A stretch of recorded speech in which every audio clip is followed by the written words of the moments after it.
మనకి ఏదైతే ప్రశ్నలు ఉందో సిస్టర్స్ మీ యొక్క ప్రశ్న చాలా కంఫర్టబుల్ గా మీరు ఏదైతే అడగాలో సిస్టర్ ని అడగొచ్చు.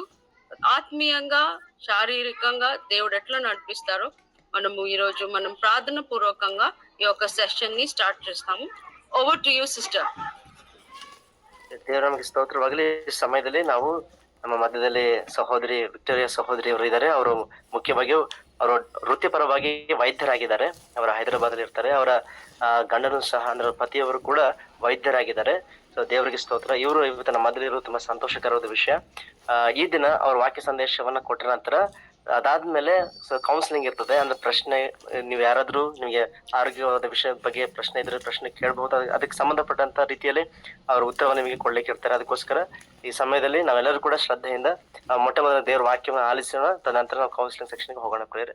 Over to you sister Victoria sister. దేవుని నామమున మీ అందరికీ వందనాలండి. మొదటిగా నాకు ఈ అవకాశం ఇచ్చిన దేవునికి వందనాలు. అదేవిధంగా కూడొచ్చిన పరిశుద్ధులైన దేవుని బిడ్డలందరికీ నా వందనాలు. ಕರ್ತನಾದ ಯೇಸು ಕ್ರಿಸ್ತನ ಹೆಸರಿನಲ್ಲಿ ನಿಮ್ಮೆಲ್ಲರೂ ನಾನು ವಂದಿಸ್ತಾ ಇದ್ದೇನೆ. ಮತ್ತೆ ಕೂಡಿರುವಂತ ಎಲ್ಲ ದೇವ ಜನರನ್ನ ನಾನು ಯೇಸುವಿನ ಹೆಸರಿನಲ್ಲಿ ವಂದಿಸುವಳಾಗಿದ್ದೇನೆ. యాక్చువల్ గా నేను నా పర్సనల్ దేవుడు నాకు గత 2 వారాలుగా ఏ విధంగా మాట్లాడుతున్నారు దేవుని వాక్యం ద్వారా, అది నేను మీతో పంచుకుంటున్నాను. ನಾನು ಮುಖ್ಯವಾಗಿ ಕಳೆದ 2 ವಾರಗಳಿಂದ ದೇವರು ನನ್ನ ಜೊತೆಗೆ ಏನೆಲ್ಲ ಮಾತಾಡ್ತಾ ಬರ್ತಾ ಇದ್ದಾರೋ ಆ ವಿಷಯ ಕುರಿತು ನಿಮ್ ಜೊತೆಗೆ ಹಂಚ್ಕೊಳ್ಳಿಕ್ಕೆ ಬಯಸ್ತಾ ಇದ್ದೇನೆ. సో సిస్టర్ గారు దేవుని వాక్యం పంచుకోవాలి అంటే, సో నేను ఐ వాజ్ థింకింగ్ అనమాట, we have come to the end of this year. December last మంత్కి మనం వచ్చేసాము. దేవుడు మనని క్షేమంగా మరి డిసెంబర్ తీసుకొచ్చారు. ನೋಡ್ರಿ, ಈ ಸಮಯದಲ್ಲಿ ನಾವು ಈ ವರ್ಷದ ಅಂತ್ಯಕ್ಕೆ ನಾವು ಬಂದಿದ್ದೇವೆ. ಮತ್ತೆ ಡಿಸೆಂಬರ್ ತಿಂಗಳಲ್ಲಿ ನಾವು ಪ್ರವೇಶಿಸಿದ್ದೇವೆ. ದೇವರಿಗೆ ಸ್ತೋತ್ರ. ದೇವರು ನಮ್ಮೆಲ್ಲರನ್ನು ಕೂಡ ಕ್ಷೇಮಕರವಾಗಿ ದೇವರಿಗೆ ವರ್ಷದ ಅಂತ್ಯಕ್ಕೆ ಅದನ್ನು ಬರಮಾಡಿದ್ದಾನೆ. సో నేను సెల్ఫ్ ఎగ్జామిన్ చేసుకోవడం, లైక్ ఆ సెల్ఫ్ ఎవాల్యుయేషన్. సో గత సంవత్సరం అంతా దేవుడు ఏ విధంగా మరి కాపాడాడు, మరి స్పిరిచువల్ లైఫ్ ఎలాగుంది అని నేను దేవుని సన్నిధిలో నేను దేవుని సన్నిధిలో నేను మరి వేచున్నప్పుడు దేవుడు నాతో మాట్లాడిన విషయాలు. ಮತ್ತೆ ಈ ಒಂದು ವರ್ಷವೆಲ್ಲ ಕೂಡ ಗತಿಸಿ ಹೋದ ದಿನಗಳೆಲ್ಲ ಯಾವ ರೀತಿಯಲ್ಲಿ ದೇವರು ಕಾಪಾಡಿಕೊಂಡು ಆತನ ನಡೆಸ್ತಾ ಬಂದಿದ್ದಾನೆ ಅನ್ನೋ ವಿಷಯ ಕುರಿತು ನಾನು ದೇವರ ಸನ್ನಿಧಿಯಲ್ಲಿ ಆಲೋಚನೆ ಮಾಡ್ತಿರ್ಬೇಕಾದ್ರೆ ದೇವರು ನನಗೆ ಕೊಟ್ಟಂತ ಕೆಲವು ವಿಷಯಗಳನ್ನ ನಿಮ್ಮೊಟ್ಟಿಗೆ ಹಂಚಿಕೊಳ್ತೇನೆ. యాక్చువల్ 2 days బ్యాక్ మా father in law he pass in to glory అనమాట. మా husbands father. So we had to attend the funeral just 2 days back. ಕಳೆದ 2 ದಿನಗಳ ಹಿಂದೆನೆ ನಮ್ಮ ಕುಟುಂಬದಲ್ಲಿ ನಮ್ಮ ಮಾವ ಅಂದ್ರೆ ನನ್ನ ಗಂಡನ ಅವರ ತಂದೆ ಅವರು ಕರ್ತನಲ್ಲಿ ನಿದ್ರಿಸಿದರು. ಆ ಸಮಯದಲ್ಲಿ ಮತ್ತೆ ಆ ಕಾರ್ಯಕ್ರಮಗಳೆಲ್ಲವನ್ನ ನಾವು ನೆರವೇರಿಸಿದ್ವಿ ಮತ್ತೆ ಮುಗಿಸಿದ್ವಿ. సో ఫ్యూనరల్ అనగానే మనకు అనిపిస్తుంది how fleeting is man's life. మనిషి జీవితం ఎంత అల్పము అనిపిస్తుంది. ಅవి ಒಂದು ಮರಣ ಕಾರ್ಯಕ್ರಮ ಇವೆಲ್ಲ ಆಲೋಚನೆ ಮಾಡುವಾಗ ನಮಗೆ ಅನಿಸ್ತದೆ, ಹೌದು, ಮನುಷ್ಯನ ಜೀವನ ಎಷ್ಟು ಸ್ವಲ್ಪವಾಗಿದೆ, ಈ ಲೋಕದಲ್ಲಿ ಅಲ್ಪವಾಗಿದೆ ಎಂಬುದಾಗಿ. Actually, my father-in-law, he was very healthy. He maintained a good, healthy lifestyle. So, almost till the end of his age, he was very active, well disciplined. దేవునిలో కూడా చక్కగానే ఉండేవాళ్ళు. ಮತ್ತೆ ಅವರ ಮಾಮಂದರು ಅವರು ನಿಜವಾಗಿ ಕೇಳಬೇಕಾದ್ರೆ ತುಂಬಾ ಆರೋಗ್ಯವಾಗಿರುವವರಾಗಿದ್ರು ಕೊನೆಯ ದಿನಗಳ ತನಕ. ಮತ್ತೆ ಚೆನ್ನಾಗಿ ಅವರು ಶಿಸ್ತುಬದ್ಧರಾಗಿ ಜೀವಿಸುವವರಾಗಿದ್ರು. ಒಂದು ಪ್ರಾರ್ಥನಾ ವಿಷಯದಲ್ಲಾಗ್ಲಿ ಮತ್ತೆ ತೆಗೆದುಕೊಳ್ಳುವಂತ ಆಹಾರ ವಿಷಯದಲ್ಲಾಗ್ಲಿ ಎಲ್ಲ ಅವರು ತುಂಬಾ ಕ್ರಮದಲ್ಲಿ ಶಿಸ್ತುಬದ್ಧರಾಗಿ ಜೀವಿಸುವವರಾಗಿದ್ರು. బట్ జస్ట్ ఫ్యూ మంత్స్ లో డిటోరియేట్ అయిపోయి in God's timing God he's called him to glory. ಅದ್ರ ಕೆಲವು ತಿಂಗಳಂದ್ರೆ ಅವರ ಆರೋಗ್ಯ ಸ್ವಲ್ಪ ಕ್ಷೀಣದೆಸೆಗೆ ಹೋಯ್ತು. ಮತ್ತೆ ದೇವ್ರ ಚಿತ್ತ ಪ್ರಕಾರ ದೇವರು ಅವ್ರನ್ನ ತನ್ನ ಮಹಿಮೇಲೆ ಕರೆದುಕೊಂಡಿದ್ದಾನೆ. సో ఆ దేవుని వాక్యంలో మనకి 1 Peter 1:24 ఉంటది కదా, సర్వ శరీరులు గడ్డిని పోలిన వారు, వారి అందమంతయు గడ్డి పువ్వు వలె ఉన్నది. ದೇವ್ರ ವಾಕ್ಯ ಗಮನಿಸುವಾಗ ಪೇತ್ರನು ಬರೆದ ಮೊದಲನೇ ಪತ್ರಿಕೆ ಅಲ್ಲಿ ನಾವು ನೋಡ್ತೇವೆ 1:24 ಮನುಷ್ಯರೆಲ್ಲರೂ ಕೂಡ, ನರಜಾತಿಯವರೆಲ್ಲರೂ ಕೂಡ ಆ ಒಂದು ಹುಲ್ಲಿಗೆ ಸಮಾನರಾಗಿದ್ದಾರೆ ಎಂಬ ಮಾತು ನೋಡ್ತೇವೆ. గడ్డి ఎండును దాని పువ్వును రాలును, అయితే ప్రభువు వాక్యము ఎల్లప్పుడూ నిల్చును. ಆ ಒಂದು ಹೂವು ಒಣಗಿ ಹೋಗ್ತದೆ, ಹೂವು ಬಾಡಿ ಹೋಗ್ತದೆ. ಆ ಆದ್ರೆ ದೇವರ ವಾಕ್ಯ, ಕರ್ತನ ಮಾತಾದರೂ ಸದಾಕಾಲ ಇರುವುದೇನೋ ಅಂತ ವಾಕ್ಯ ನೋಡ್ತೇವೆ. సో మనం ఈ లోకంలో మరి ఈ దినాలనేటివి పొట్టు వలె గతించుచున్నవి అనే ఒక వాక్యం ఉంటది కదా! ನೋಡ್ರಿ, ಈ ದಿನಗಳು ಕೂಡ ಹೊಟ್ಟಿನಂತೆ ಗತಿಸ್ತಾ ಇವೆ ಎಂಬ ಮಾತು ಕೂಡ ದೇವರ ವಾಕ್ಯದಲ್ಲಿ ಬರೆಯಲ್ಪಟ್ಟಿದೆಲ್ವಾ? సో ష్యూర్‌గా మనం వన్ డే మనం దేవుని దగ్గర నిలుచుకోవాలి. We are accountable to God. ಖಚಿತವಾಗಿ ಒಂದು ದಿನ ನಾವೆಲ್ಲರೂ ಕೂಡ ದೇವರ ಮುಂದೆ ನಿಲ್ಲಬೇಕಾಗ್ತದೆ ಮತ್ತು ನಾವು ಲೆಕ್ಕ ಒಪ್ಪಿಸಲು ಬದ್ಧರಾಗಿರ್ತೇವೆ. సో దేవుడు మనకిచ్చిన లైఫ్, దేవుడు మనకిచ్చిన time, talents, money, resources, responsibilities ఎలా నెరవేర్చాము అనేది మనం పరీక్షించుకోవాలి. ಆದ್ರಿಂದ ಈ ನಮ್ಮ ಅಲ್ಪಕಾಲ ಜೀವಿತದಲ್ಲಿ ದೇವರು ಕೊಟ್ಟಂತ ಸಮಯವನ್ನ, ಹಣವನ್ನ, ಮತ್ತೆ ನಮಗಿರ್ತಕ್ಕಂಥ ಸಂಗತಿಗಳನ್ನ ಯಾವ ರೀತಿಯಲ್ಲಿ ನಾವು ಸದ್ಬಳಕೆ ಮಾಡ್ತಿದೀವೋ ಇಲ್ವೋ ಇದನ್ನ ಒಂದು ಸಾರಿ ನಾವು ಪರೀಕ್ಷೆ ಮಾಡ್ಕೊಳ್ಬೇಕಾಗಿದೆ. సో గతాన్ని చూసుకున్నట్లయితే మనల్ని మనం ఎగ్జామిన్ చేసుకున్నట్లయితే దేవుని వాక్యంలో మన స్పిరిచువల్ లైఫ్ ఎలా ఉంది? ನಾವು ಒಂದು ಸಾರಿ ಕಳೆದ ದಿನಗಳ ಬಗ್ಗೆ ನಾವು ಆಲೋಚನೆ ಮಾಡುವುದಾದ್ರೆ, ಮತ್ತೆ ನಾವು ಆತ್ಮಿಕ ಜೀವಿತದಲ್ಲಿ ನಿಜವಾಗಿಯೂ ಯಾವ ರೀತಿಯ ಒಂದು ಆತ್ಮಿಕ ಜೀವಿತ ಉಳ್ಳವರಾಗಿದ್ದೇವೆ? సో నన్ను నేను ఎగ్జామిన్ చేసుకున్నప్పుడు నాకేమనిపించిందంటే కొన్నిసార్లు మనం కాంప్లసెన్సీ అంటాం. అంటే ఒక స్పిరిచువల్ స్టాగ్నేషన్ లేక స్పిరిచువల్ గా మనం ఒక స్టాండ్ స్టిల్ కి వచ్చినట్లు అనిపిస్తుంది. ಮತ್ತೆ ನನ್ನ ವಿಷಯದಲ್ಲಿ ನಾನು ಆಲೋಚನೆ ಮಾಡುವುದಾದ್ರೆ ನನಗೆ ಅನಿಸಿದ್ದು ಏನಂತಂದ್ರೆ, ಕೆಲವು ಸಂದರ್ಭಗಳಲ್ಲಿ ನಾವು ಆತ್ಮಿಕವಾಗಿ ಮುಂದುವರಿಯದಂತೆ ಎಲ್ಲಿದ್ದವರು ಅಲ್ಲೇ ನಾವು ನಿಂತು ಬಿಟ್ಟಿದ್ವೇನೋ ಅಂತ ಅನಿಸ್ತಾ ಇದೆ. సో నేను నా వేస్, నా డెసిషన్స్, చాయిసెస్, నా డిజైర్స్ ఎలా ఉన్నాయి మరి దేవుని దృష్టిలో అని నేను చెక్ చేసుకుంటా వచ్చాను. ಮತ್ತೆ ದೇವರ ದೃಷ್ಟಿಯಲ್ಲಿ ನನ್ನ ಒಂದು ಆಲೋಚನೆಗಳು, ಉದ್ದೇಶಗಳು ಅಥವಾ ಬಯಕೆಗಳು ಯಾವ ರೀತಿಯಲ್ಲಿ ಇದಾವೆ, ಯಾವ ರೀತಿಯಲ್ಲಿ ಇದ್ವು ಏನೋ ವಿಷಯಗಳನ್ನ ನಾನು ಒಂದ್ಸಾರಿ ಪರೀಕ್ಷೆ ಮಾಡ್ಕೊಳ್ತಾ ಬಂದೆ. సో ఈ లోకంలో మనం చూసినట్లయితే what are we running for? కొన్నిసార్లు వి కీప్ బిజీ అవర్సెల్వ్స్. మన జాబ్‌తో బిజీ అయిపోతాం. కొన్నిసార్లు మనీ వస్తుందంటే మనీ కోసం పరిగెత్తున్నట్టు, లేదా కంఫర్ట్స్ వీటి కోసం ఎక్కువగా మన టైంని స్పెండ్ చేయడం, వాటికి ఎక్కువ ప్రయారిటీ ఇచ్చినట్లు నాకు అనిపించింది. ನೋಡ್ರಿ, ಸಾಧಾರಣವಾಗಿ ನಾ ಈ ಲೋಕದಲ್ಲಿ ನಾವು ನಮಗೆ ಒಂದ್ ವೇಳೆ ಹಣ ಬರ್ತದಂದ್ರೆ ಅದರಿಂದ ನಾವು ಬೀಳ್ತೀವಿ. ಮತ್ತೆ ಶಾರೀರಿಕವಾಗಿರ್ತಕ್ಕಂಥ ಭೌತಿಕ ವಿಷಯಗಳಿಗೆ ಹೆಚ್ಚಿನ ನಾವು ಗಮನ ಕೊಡ್ತೀವಿ. ಇದು ನಾವು ನಮ್ಮ ಜೀವಿತದಲ್ಲಿ ನಡೀತದ ವಿಷಯಗಳು ಎಂಬುದಾಗಿ ನನಗೆ ಅನಿಸ್ತಾ ಇದೆ. సో నా ప్రయారిటీస్ ఎలా ఉన్నాయి? సో ఎన్నిసార్లు నేను మరి దేవుని నుంచి కొంచెం మెల్లగా డ్రిఫ్ట్ అవుతా ఉన్నాను. నా మోటివ్స్, నా థాట్స్. సో దేవుడు చూసేది మన హార్ట్ కదా! So God examines our hearts. హృదయాలోచనలు, హృదయాంతరంగాలను ఎరిగిన దేవుడు. మరి నా దేవుని దృష్టిలో నా మోటివ్స్ ఎలా ఉన్నాయి? మరి మన ఫ్యామిలీ లైఫ్‌లో మనం దేవునికి ఎంత ప్రయారిటీ ఇస్తున్నాం? దేవుడిని ఎంతగా ప్రేమిస్తున్నాం? మరి ఫ్యామిలీ ప్రేయర్ కానీ, మరి బిడ్డలకు మరి దేవుని వాల్యూస్ టీచ్ చేయడం కానీ, ఇంకా మనం ఎగ్జాంపులరీ లైఫ్ మనం లీడ్ చేయడం కానీ, ఒకసారి ఎగ్జామిన్ చేసుకుంటా వచ్చాను. ನಾನು ನನ್ನ ಜೀವಿತದಲ್ಲಿ ಒಂದು ಸಾರಿ ಎಲ್ಲ ಪರೀಕ್ಷೆ ಮಾಡ್ತಾ ಬಂದೆ. ಕಳೆದ ದಿನಗಳೆಲ್ಲ ಯಾವ ರೀತಿ ನಾವು ಜೀವಿಸ್ತಾ ಇದೀವಿ, ಅದು ದೇವರಿಗೆ ಎಷ್ಟು ಪ್ರಾಮುಖ್ಯತೆ ಕೊಡ್ತಾ ಇದೀವಿ, ಮುಖ್ಯವಾಗಿ ಮಕ್ಕಳನ್ನ ಬೆಳೆಸೋ ವಿಷಯದಲ್ಲಿ ಕೂಡ, ಅವ್ರಿಗೆ ದೇವ್ರ ಬಗ್ಗೆ ತಿಳಿಸೋ ವಿಷಯದಲ್ಲಿ ಕೂಡ ಎಷ್ಟು ನಾವು ಅವ್ರಿಗೆ ದೇವ್ರ ಬಗ್ಗೆ ತಿಳಿಸ್ತಾ ಇದೀವಿ, ಎಲ್ಲ ವಿಷಯಗಳನ್ನ ಒಂದು ಸಾರಿ ನಾನು ಪರೀಕ್ಷೆ ಮಾಡ್ಕೊಳ್ತಾ ಬಂದೆ.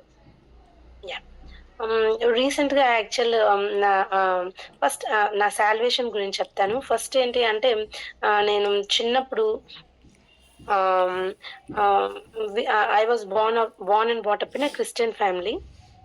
ನನ್ನ ಒಂದು ರಕ್ಷಣೆಯ ಒಂದು ಸಾಕ್ಷಿಯ ಕುರಿತು ಮೊದಲಾಗಿ ಮೊದಲಿಗೆ ಮಾತಾಡ್ತೇನೆ. ನಾನು ಚಿಕ್ಕತನದಿಂದಲೇ ಕೂಡ ಕ್ರೈಸ್ತವ ಕುಟುಂಬದಲ್ಲಿ ಹುಟ್ಟಿ ಬೆಳೆದು ಬಂದವಳು. సో మాది యాక్చువల్ సూలూరుపేట అనే ఒక చిన్న గ్రామము. ನಮ್ದು ಸೂಲೂರುಪೇಟೆ ಅನ್ನುವಂತ ಆಂಧ್ರದಲ್ಲಿ ಇರ್ತಕ್ಕಂಥ ಚಿಕ್ಕ ಒಂದು ಹಳ್ಳಿ. సో మా మదర్ యాక్చువల్ నాకు గుర్తుండి సెకండ్ క్లాస్ లో నాకు గాస్పెల్ చెప్పారు. ನನಗೆ ಇನ್ನೂ ನೆನಪಿದೆ, ನಮ್ಮ ತಾಯಿಯವರು ನಾನು 2ನೇ ತರಗತಿ ಓದ್ತಿರ್ಬೇಕಾದ್ರೆ ಅವರು ನನಗೆ ಸುವಾರ್ತೆಯನ್ನು ಹೇಳಿದ್ರು. అయితే నా దృష్టిలో నేను I was a very good girl అనమాట. ఎందుకు అందరూ నువ్వు చాలా గుడ్ గర్ల్ అంటా ఉంటారు. లేక బయటికి నేను చాలా బాగుండేదాన్ని. సో వీళ్ళు మారు మనసు పొందాలి, రక్షణ పొందాలి అంటే నేను చాలా మంచిదాన్ని, నాలో ఏం తప్పులు లేవని నేను అనుకునేదాన్ని. ನಾನು ಯಾವಾಗ್ಲೂ ಅಂದ್ಕೊಳ್ತಾ ಇದ್ದೆ, ನಾನು ಎಲ್ಲರೂ ನನ್ನ ಒಳ್ಳೆ ಹುಡುಗಿ ಅಂತ ಹೇಳ್ತಾ ಇದ್ರು. ನಾನು ಕೂಡ ಹೊರಗಡೆ ಒಳ್ಳೆತನವಾಗಿ ನಾನು ಕಾಣಿಸ್ತಾ ಇದ್ದೆ. ಅದರಿಂದ ನಾನು ಚೆನ್ನಾಗೇ ಇದ್ದೇನೆ. ನನಗೆ ಮಾನಸಾಂತರವಾಗ್ಲಿ, ರಕ್ಷಣೆ ಅವಶ್ಯಕತೆ ಆಗ್ಲಿ ನನಗೇನು ಇಲ್ಲ ಅಂತ ನಾನು ಅನ್ಕೊಳ್ತಾ ಇದ್ದೆ.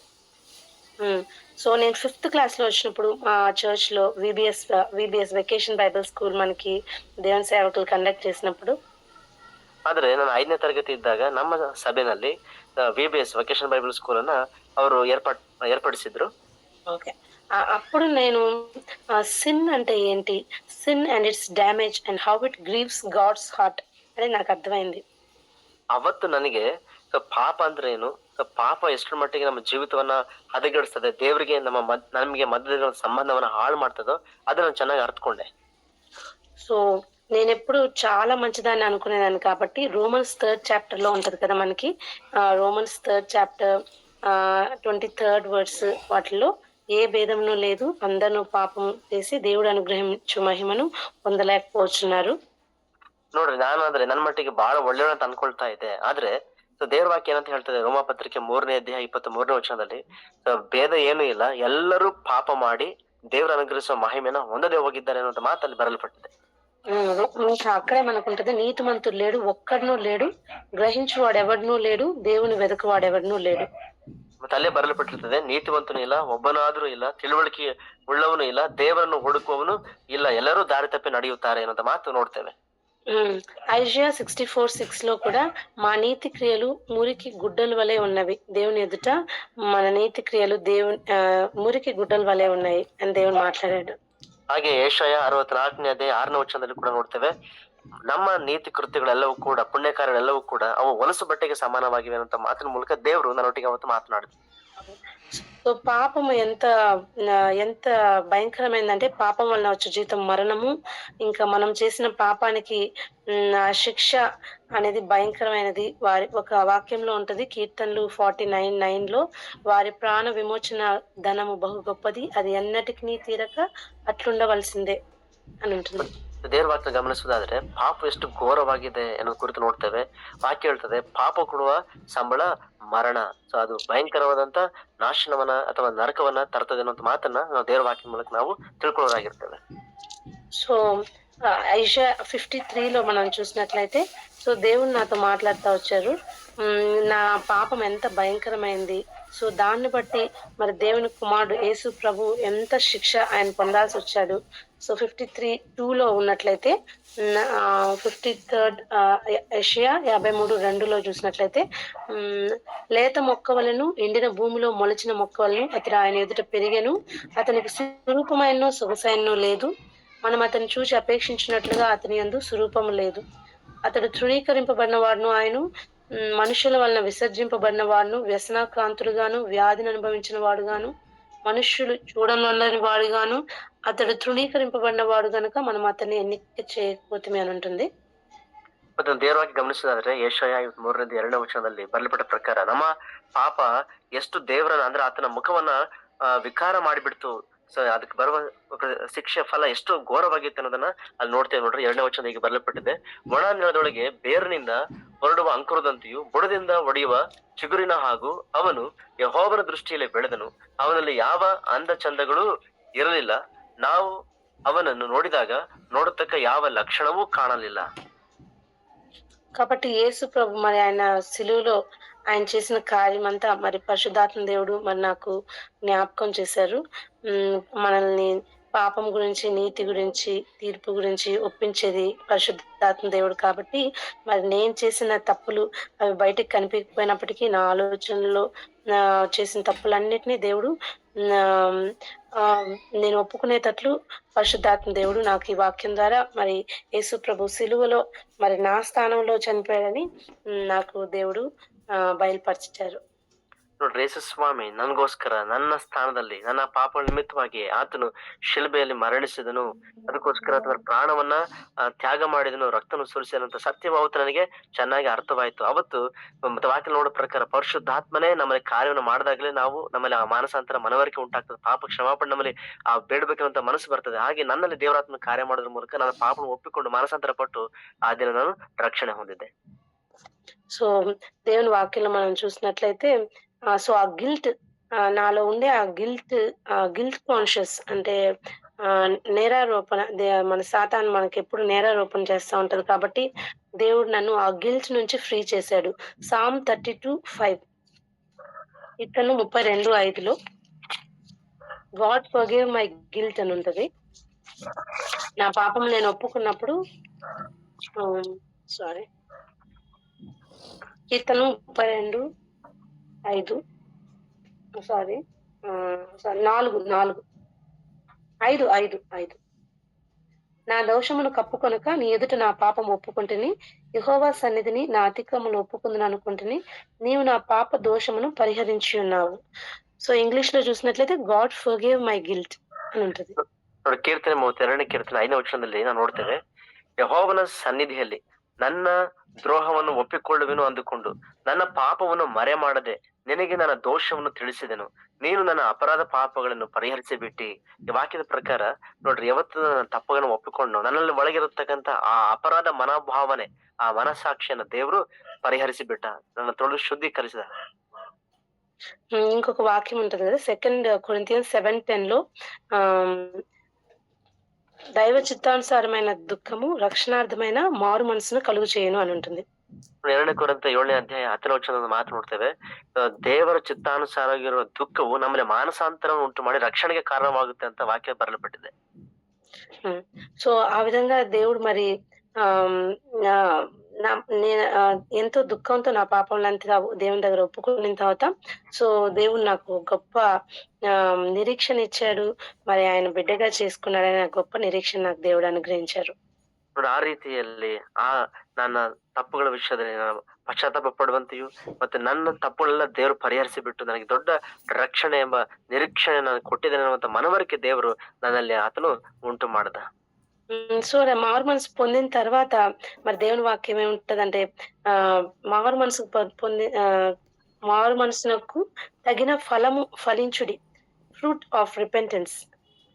ನೋಡ್ರಿ, ದೇವರ ವಾಕ್ಯದಲ್ಲಿ ಮಾತ್ರ ನೋಡ್ತೇವೆ, ನಾವು ಮಾನಸಾಂತರ ಹೊಂದುವುದು ಅಥವಾ ರಕ್ಷಣೆ ಹೊಂದುವುದು ಎಷ್ಟು ಪ್ರಾಮುಖ್ಯವಾಗಿರ್ತದೆ. ರಕ್ಷಣೆ ಹೊಂದಿದ ನಂತರ ಮಾನಸಾಂತರ ಪಟ್ಟ ನಂತರ ಅದಕ್ಕೆ ತಕ್ಕಂತ ಫಲವನ್ನ ನಮ್ಮ ಜೀವಿತದಲ್ಲಿ ನಾವು ಫಲಿಸಬೇಕೆನ್ನುವುದು ಕೂಡ ಬಹಳ ಪ್ರಾಮುಖ್ಯವಾದದನ್ನ ದೇವರ ವಾಕ್ಯ ಹೇಳ್ತದೆ. సో, ఇంకా అంతేకాకుండా మనము రక్షింపబడిన తర్వాత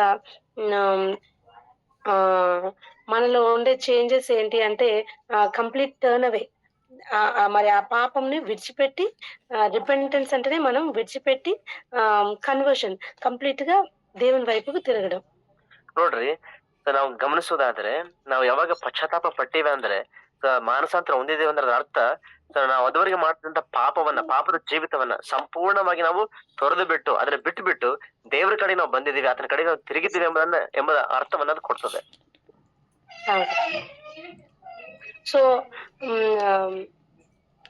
మనం ప్రతి ఈ సాంక్టిఫికేషన్ ప్రాసెస్ ఒకసారి మనం రక్షింపబడిన తర్వాత మరి దేవుని బిడ్డలుగా ఈ సాంక్టిఫికేషన్ మరి అనుదినము మన జీవితంలో జరుగుతూ ఉండాలి.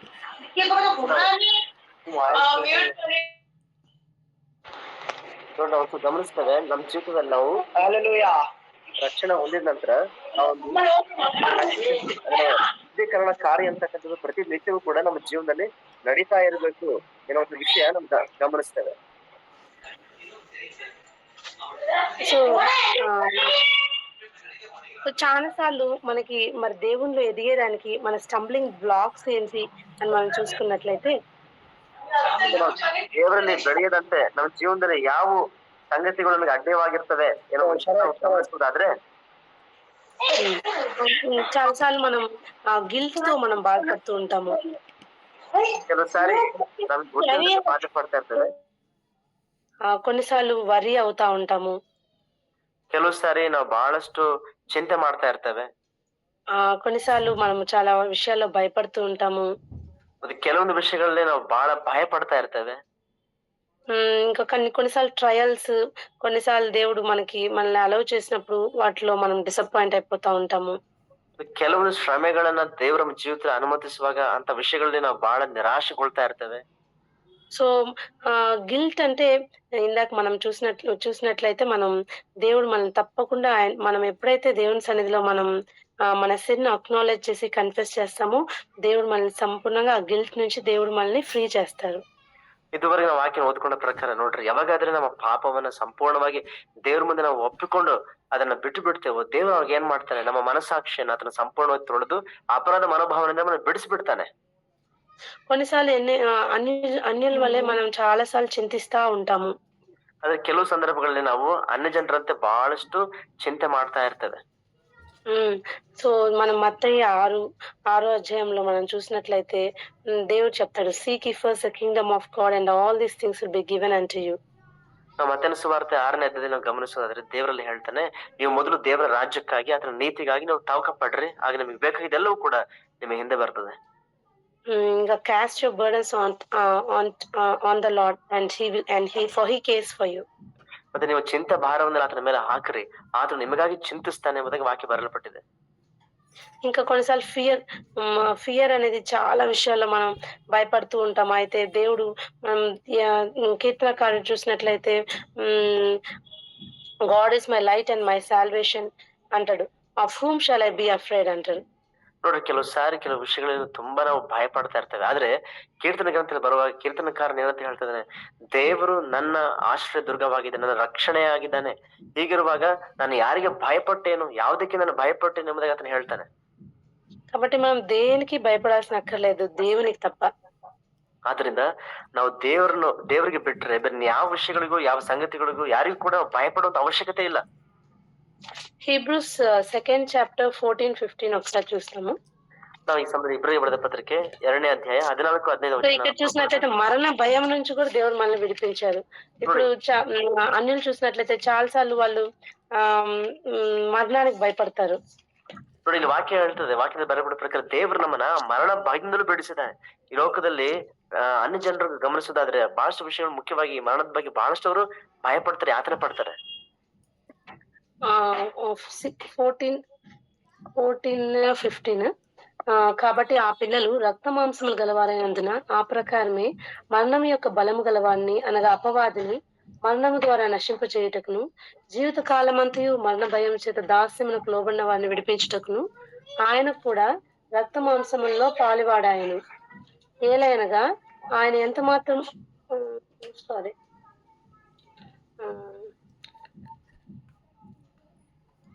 ఆ జీవిత కాలమంతయు మరణ భయము చేత దాస్యమునకు లోబడిన వారిని విడిపించుటకు ఆయన కూడా రక్త మాంసంలో పాలువారాయను. ನೋಡಿ, ವಾಕ್ಯ ಸ್ಪಷ್ಟವಾಗಿ ಹೇಳ್ತದೆ, ಜೀವಿತ ಕಾಲವೆಲ್ಲ ಕೂಡ ಮರಣ ಭಯದ ದಸೆಯಿಂದ ತಮ್ಮ ಜೀವಮಾನದಲ್ಲೆಲ್ಲ ದಾಸತ್ವದೊಳಗೆ ಇದ್ದವರನ್ನು ಬಿಡಿಸುವುದಕ್ಕೆ ಅವರಂತೆ ಆತನು ರಕ್ತ ಮಾಂಸಧಾರಿಯಾದ ಎಂಬುದಾಗಿ ಬರೆಯಲ್ಪಟ್ಟಿದೆ. ఓకే. సో మనం మరణ భయానికి కూడా మనము భయపడాల్సిన అవసరం లేదని దేవుని వాక్యం చెప్తుంది.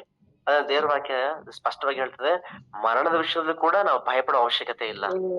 సో మనం నా పాస్ట్ చూసినట్లయితే కొన్నిసార్లు మనం we mess up our lives by making some wrong choices.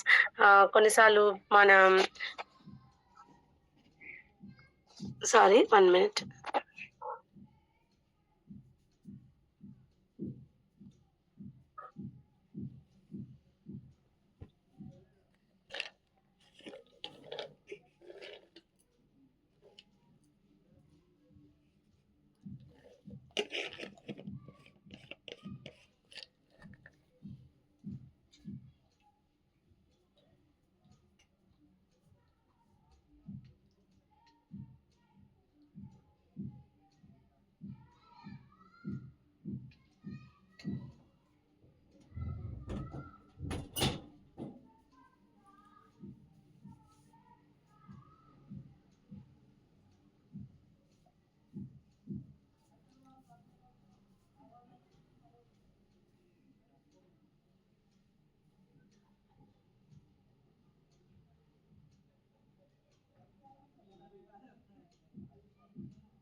Sorry అండి ఇంటరప్షన్ కి.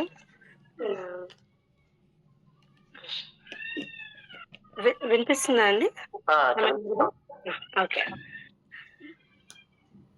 సో, మనం మెయిన్ థింగ్ ఏంటంటే ఇప్పుడు మనం రిపెంటెన్స్ అయిన తర్వాత మనం రీకమిట్ చేసుకోవాలి దేవునికి. ಮುಖ್ಯವಾದ ವಿಷಯ ನಾವ್ ಏನ್ ನೋಡ್ತಿದ್ದೇವೆ ಅಂತಂದ್ರೆ, ನಾವು ಒಂದು ಸಾರಿ ಪಶ್ಚಾತ್ತಾಪ ಪಟ್ಟು ಮಾನಸಾಂತರ ಹೊಂದಿದ ಮೇಲೆ ನಮ್ಮನ್ನ ನಾವು ತಿರುಗಿ ದೇವರಿಗೆ ಸಂಪೂರ್ಣವಾಗಿ ನಾವು ಸಮರ್ಪಣೆ ಮಾಡ್ಕೊಳ್ಬೇಕು. సో, మనము దేవుని వాక్యంలో చూసినట్లయితే submit to God and resist the devil అని ఉంటుంది దేవుని వాక్యంలో.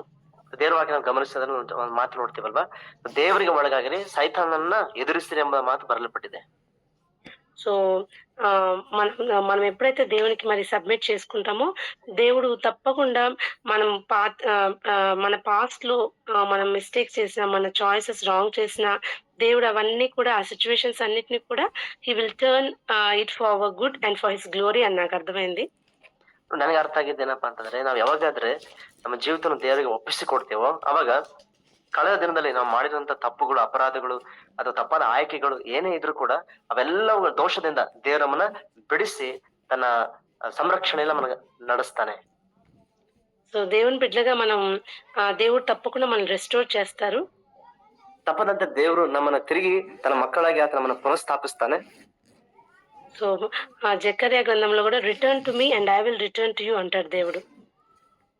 ಜಕರ್ಯ ಗ್ರಂಥಗಳನ್ನು ನೋಡ್ತೀವಲ್ಲ, ದೇವರು ಹೇಳ್ತಾನೆ, ನೀವು ನನ್ನ ಕಡೆಗೆ ತಿರುಗಿರಿ, ನಾನು ನಿಮ್ಮ ಕಡೆ ತಿರುಗ್ತೀನಿ ಎಂಬ ಮಾತು ಬರಲ್ಪಟ್ಟಿದೆ.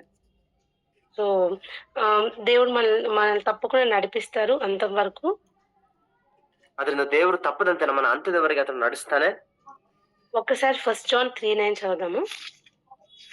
ಒಂದ್ಸರಿ ಮೊದಲನೇ ಯೋಹನ ಪತ್ರಿಕೆ 3ನೇ ಅಧ್ಯಾಯ ಓದೋಣ. 9. సో, మనం ఎప్పుడైతే మరి మనం దేవుని బిడ్డలమై ఉన్నాము అని ఉంటుంది. 3ನೇ ಅಧ್ಯಾಯ 9ನೇ ವಚನ, ಅಲ್ಲಿ ಒಂದು ಮಾತು ನೋಡ್ತೇವೆ, ನಾವು ಇವಾಗಾದ್ರೂ ದೇವರ ಮಕ್ಕಳಾಗಿದೆ ಅನ್ನೋ ಮಾತು ಬರಲ್ಪಟ್ಟಿರ್ತದೆ. సారీ ఒక్క నిమిషం అండి. 3:2-3 third chapter 2nd and 3rd versus. ప్రియులారా, ఇప్పుడు మనం దేవుని పిల్లలమై ఉన్నాము. మనం ఇక ఏమవుదుమో అది ఇంకా ప్రత్యక్షపరచబడలేదు గాని, ఆయన ప్రత్యక్షమైనప్పుడు ఆయన ఉన్నట్లుగానే ఆయన్ను చూతుము గనుక ఆయన్ను పోలియుందుమని ఎరుగుదుము. ఆయన యందు ఈ నిరీక్షణ పెట్టుకున్న ప్రతి వాడును ఆయన పవిత్రుడై ఉన్నట్లుగా తన్ను పవిత్రునిగా చేసుకొనును. ಕ್ಷಮಿಸ್ರಿ, 3ನೇ ಅಧ್ಯಾಯ 2 ಮತ್ತು 3ನೇ ವಚನ ನೋಡ್ಕೊಳ್ಳೋಣ. 3ನೇ ಅಧ್ಯಾಯ 2 ಮತ್ತು 3ನೇ ವಚನಗಳು. ಪ್ರಿಯರೇ, ಈಗ ದೇವರ ಮಕ್ಕಳಾಗಿದ್ದೇವೆ, ಮುಂದೆ ನಾವು ಏನಾಗುವೆವೋ ಅದು ಇನ್ನೂ ಪ್ರತ್ಯಕ್ಷವಾಗಲಿಲ್ಲ. ಕ್ರಿಸ್ತನು ಪ್ರತ್ಯಕ್ಷವಾದರೆ ನಾವು ಆತನ ಆಗಿರುವೆಂದು ಬಲ್ಲೆವು. ಯಾಕಂದರೆ ಆತನಿರುವ ಪ್ರಕಾರ ಆತನನ್ನು ನೋಡುವೆವು. ಆತನ ಮೇಲೆ ಈ ನಿರೀಕ್ಷೆಯನ್ನು ಇಟ್ಟಿರುವ ಪ್ರತಿಯೊಬ್ಬನು ಕ್ರಿಸ್ತನು ಶುದ್ಧನಾಗಿರುವಂತೆಯೇ ತನ್ನನ್ನು ಶುದ್ಧ ಮಾಡಿಕೊಳ್ಳುತ್ತಾನೆ. కాబట్టి మనం రైట్ ఫోకస్ కలిగి ఉండాలి. సో, దేవుని రాకడ సమీపంగా ఉంది కాబట్టి ఆయన వచ్చినప్పుడు మనం ఆయన పోలి ఉంటాం కాబట్టి మనల్ని మనం మరి దేవుని వాక్యం ద్వారా, దేవుని రక్తం ద్వారా మనము పవిత్రపరచుకుంటూ ఉండాలి. ಅದರಿಂದ ನಾವು ನಮ್ಮ ಜೀವಿತದಲ್ಲಿ ಸರಿಯಾದಂತ ಒಂದು ಆಲೋಚನೆ ಉಳ್ಳವರಾಗಿ ನಾವು ನಡ್ಕೋಬೇಕಾಗಿರ್ತದೆ. ಯೇಸು ಸ್ವಾಮಿ ತಿರುಗಿ ಪ್ರತ್ಯಕ್ಷನಾಗುವಾಗ ಆತನ ಹಾಗೆ ನಾವು ಇರುತ್ತೇವೆ. ಆ ಒಂದು ನಿರೀಕ್ಷೆ ನಮ್ಗೆ ಇರೋದ್ರಿಂದ ಪ್ರತಿನಿತ್ಯವೂ ಕೂಡ ಯೇಸು ಸ್ವಾಮಿ ರಕ್ತದಿಂದ ನಾವು ತೊಳೆಯಲ್ಪಟ್ಟವರಾಗಿ ಸರಿಯಾದ ಮಾರ್ಗದಲ್ಲಿ ಆತನ ದಾರಿಯಲ್ಲಿ ನಾವು ನಡೆಯುವರಾಗಿರ್ಬೇಕಾಗಿದೆ. సో, 1 జాన్ 3:9 కూడా దేవుని మూలముగా పుట్టిన ప్రతి వానిలో ఆయన బీజము నిల్చును గనుక వాడు పాపం చేయడు. వాడు దేవుని మూలముగా పుట్టినవాడు గనుక పాపం చేయజాలడు. ಇದೇ ಯೋಹಾನ ಮೊದಲ ಪತ್ರಿಕೆ 3ನೇ ಅಧ್ಯಾಯ 9ನೇ ವಚನದಲ್ಲಿ ನೋಡ್ತೇವೆ, ದೇವರಿಂದ ಹುಟ್ಟಿದವನು ಪಾಪ ಮಾಡನು, ದೇವರ ಜೀವವು ಅವನಲ್ಲಿ ನೆಲೆಗೊಂಡಿದೆ, ಅವನು ದೇವರಿಂದ ಹುಟ್ಟಿದ ಕಾರಣ ಪಾಪ ಮಾಡುವವನಾಗಿರಲಾರನು ಎಂಬುದಾಗಿ ಬರಲ್ಪಟ್ಟಿದೆ. సో, దేవుని బిడ్డలుగా మనము మనలో కొన్నిసార్లు మనం అది పాపం అనుకోకుండా పాపంలో మనం కంటిన్యూ అయ్యే ఛాన్సెస్ ఉంటాయి. అది ఏదైనా కానీ ఒక సోషల్ మీడియాకి ఎక్కువ మనం ప్రామినెన్స్ ఇవ్వడం కానీ, కొన్ని పెట్ సిన్స్ కానీ, అయితే దేవుని వాక్య ప్రకారం మన దేవుని బిడ్డలు పాపంలో కంటిన్యూ అవ్వరు. ఎందుకంటే దేవుని వాక్యం మనలో ఉంటది కాబట్టి దేవుడు తప్పకుండా ఆయన బిడ్డలకు జయం ఇస్తాడు. ನೋಡಿ, ಕೆಲವು ಸಂದರ್ಭದಲ್ಲಿ ನಾವು ತಿಳಿದಂತೆ ಕೆಲವು ಸಾರಿ ನಾವು ತಪ್ಪಿ ಹೋಗ್ಬೋದೇನೋ, ಆದ್ರೆ ದೇವ್ರ ವಾಕ್ಯ ನೋಡ್ತಾ ಇದೀವಿ. ಸೊ ಅದೇನೇ ಪರಿಸ್ಥಿತಿ ಆಗಿದ್ರು ಕೂಡ ನಾವು ದೇವ್ರ ಕಡೆಗೆ ತಿರುಗಿಕೊಳ್ಳುವಾಗ, ಅದ್ರ ಬಳಿ ನಾವು ಬರುವಾಗ ದೇವ್ರು ನಮ್ಮನ್ನ ಕ್ಷಮಿಸಿ ಸ್ವೀಕರಿಸ್ತಾನೆ. ವಾಕ್ಯದಲ್ಲಿ ಬರಲ್ಪಟ್ಟ ಪ್ರಕಾರ ಆತನಲ್ಲಿ ನಾವು ನೆಲೆಗೊಂಡಿರೋದಾದ್ರೆ ನಾವು ಪಾಪ ಮಾಡ್ಲಿಕ್ಕೆ ಅವಕಾಶ ಇರೋದಿಲ್ಲ.